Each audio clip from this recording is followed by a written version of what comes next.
Selamat pagi pemirsa, apa kabar Anda pada pagi hari ini? Senang sekali saya Ibnu Fadil dapat menemani Anda di Berita Kaltim hari ini. Sejumlah informasi penting telah kami siapkan untuk Anda dan berikut di antaranya. Dugaan perdagangan orang diungkap Satgasda TPPO Polda Kaltim di berbagai daerah.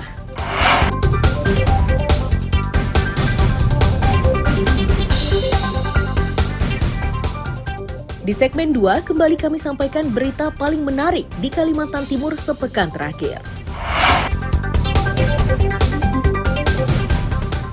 Festival Literasi di Berau diikuti belasan sekolah. Festival ini dinilai penting untuk mendukung program Gemar Membaca.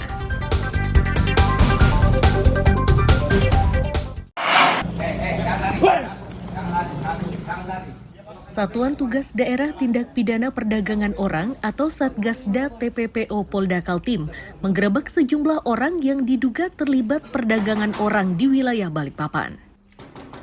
Pria-pria itu tidak bisa berkutik setelah petugas mendapatkan bukti uang hasil transaksi perdagangan orang.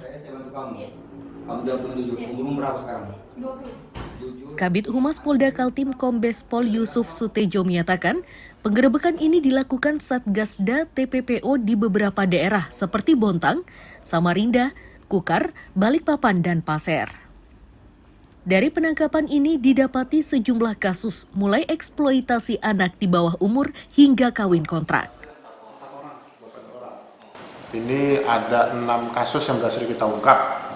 Polda Kaltim dan Polres jajaran se-Polda Kalimantan Timur. Di antaranya itu kalau di Polres itu ada dari Bontang, Polres Pasir, dan Polres Balikpapan. Yang mana Polres Balikpapan ini ada 1 orang yang kita amankan. Di Pasir itu ada 4 orang yang kita amankan. Di Bontang itu ada 2 orang yang kita amankan. Rata-rata mereka menjajakan wanita untuk dijadikan PSK. Masih di bawah umur ya? Yang di Bontang masih di bawah umur. Nah, yang di Pasir sama Balikpapan ini masih kita tarik datanya, kita cek datanya. Hingga Kamis sore, sejumlah pelaku masih dimintai keterangan di Polda Kaltim. Satgasda TPPO memastikan mereka masih akan terus bergerak menuju ke sejumlah titik yang diduga dijadikan transaksi perdagangan orang. Amir Hamzah dan Riani Mantini melaporkan dari Balikpapan.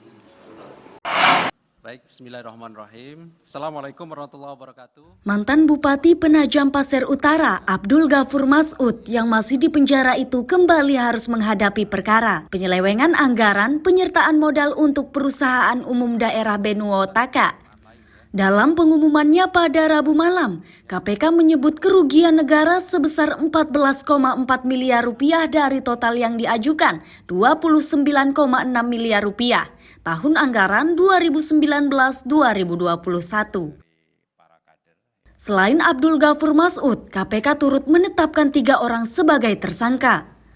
Mereka adalah Baharudin Genda selaku Dirut Perumda Benua Taka Energi, Herianto selaku Dirut Perumda Benua Taka, dan Karim Abidin selaku Kepala Bagian Keuangan Perumda Benua Taka.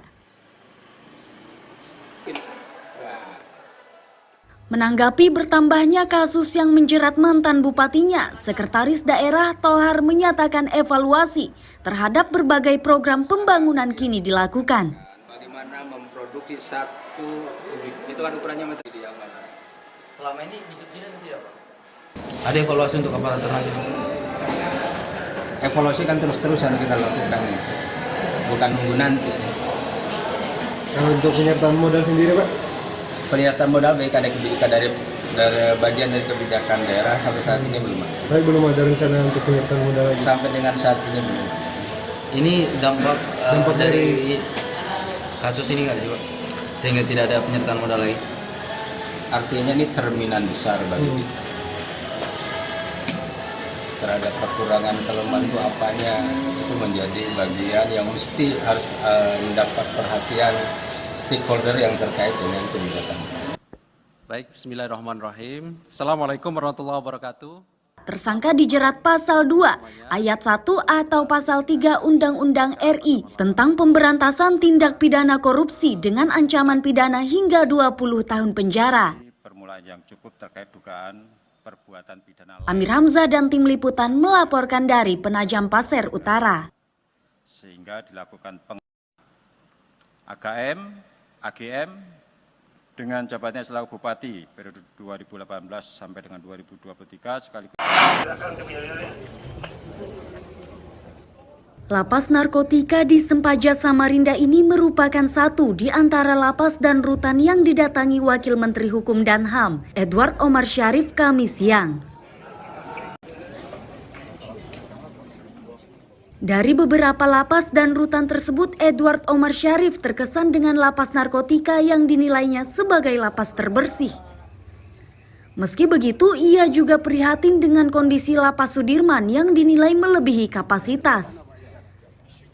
Lapas berkapasitas 200 tahanan itu sudah dihuni lebih dari 800 tahanan.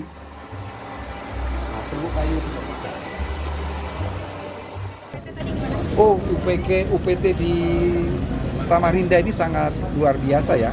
Saya tadi ke lapas narkotika. Saya berharap lapas narkotika ini bisa mendapatkan predikat WBK. Karena program-programnya, kebersihan, pelayanan, dan lain sebagainya. Juga ke kantor imigrasi. Dan juga ke lapas kelas 2 di Samarinda tadi. Ini lapas kan memang di mana-mana overcrowded. Cuman lapas yang di kota Samarinda ini kan kecil, itu kan lapas lama. Memang kemarin saya dengar tadi dari Pak Kadifpas bahwa Pak Wali menawarkan tempat untuk dilakukan relokasi ya. Karena kapasitas lapas itu kan sebetulnya hanya sekitar untuk 200-an, 300-an, tapi sudah 800, itu sudah hampir 4 kali lipat. Hari ini lapas narkotika dikunjungi oleh Bapak Wamenkumham Republik Indonesia. Beliau melakukan kunjungan kerja dengan memberikan apresiasi terhadap pelayanan, perawatan, pembinaan kepada warga binaan di lapas narkotika Samarinda. Dan harapan beliau, kita terus berkomitmen untuk meningkatkan pelayanan publik, baik masyarakat secara umum maupun warga binaan.